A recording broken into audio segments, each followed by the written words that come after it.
Blue Ox is three things happening simultaneously. First and foremost, we're a working job shop. We make architectural millwork for buildings all over the United States, and we've done that 39 years now. Doors, windows, moldings, turnings, all of it.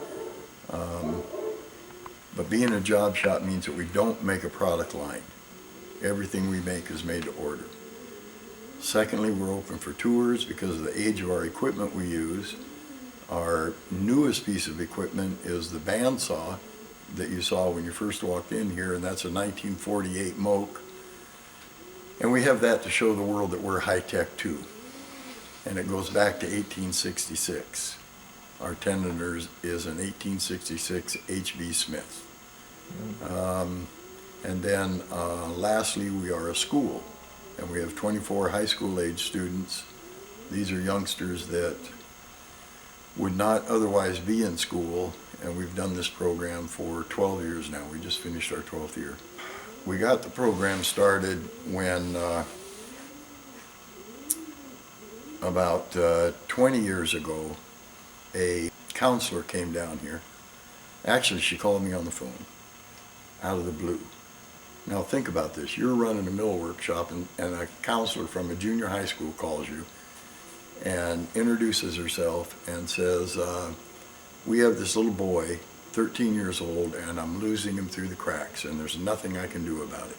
Can I bring him down and introduce you to him? Yeah, okay, fine. He was a great little kid. He was homeless. He had gotten in trouble in school, and he and I worked in the blacksmith shop. I was trying to get him some money, and I found him a job to make a wrought iron fence, $600. That don't sound like much to you and me. That was the world to this little kid. And we worked every night for about 3.5 months for 2.5 hours a night till I froze my buns off in the shop out there, and that little kid made this fence. He was a bright little kid. There wasn't anything wrong with this boy.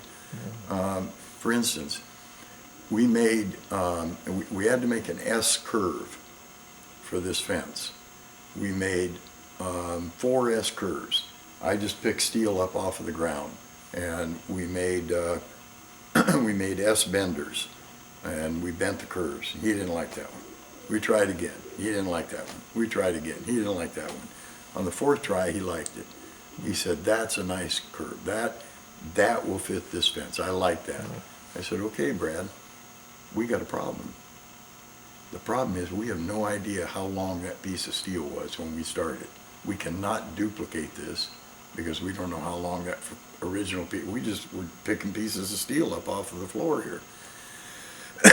He thought about that for a minute, and I watched the wheels work.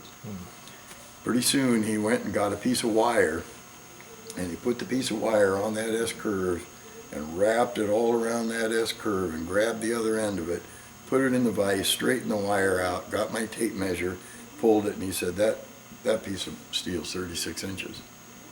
See, there was nothing wrong with this kid's thinking. His brain was working fine.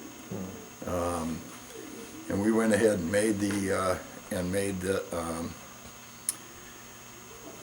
fence for the homeowner, and he went and lived with his grandmother.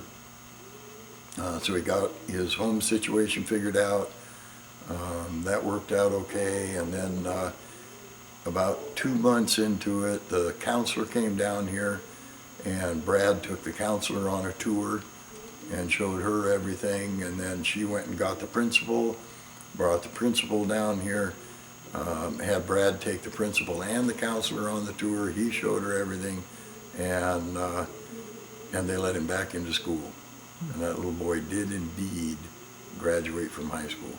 Wow. And I have seen him here lately. He's doing great. You see, I'm one of these kids. I quit when I was 16. I didn't learn how to read until I was 50. And teachers were telling me I was stupid because I couldn't read. I was working in the woods and making $2.71 an hour at 17, and the teachers are making $2.13 an hour. And I was wondering, how come I'm stupid? You know, I can't read, but I can do simple math. So anyway, I get these kids. I completely get them. They're kids that cannot be lied to. They're kids that can't be finessed. I'm trying really hard to think of a word that isn't a swear word. Use a swear word. Go ahead. You can't bullshit them. Mm-hmm. You cannot. They know bullshit 7 miles from Sunday. You have to be real. As long as you're real with these kids, they get it. And I praise them. I praise the bejesus out of them. Everything that they do, I tell them, oh my God, you're a born natural at this. Why, that's the best I've ever seen. They work in the lathe room here. They work in the blacksmith shop. They work in the print shop. In just a minute, we'll see the yearbooks that these kids make every year. They print and collate and hard bind their own yearbook and take a yearbook home with them that they made themselves, a hard-bound book. They work in the plaster room upstairs and make decorative plaster work. They work in the ceramic shop and do their ceramics. We take them in the woods and they collect their own clay bodies and bring their own clay bodies back and mix their own clay bodies to make the ceramics.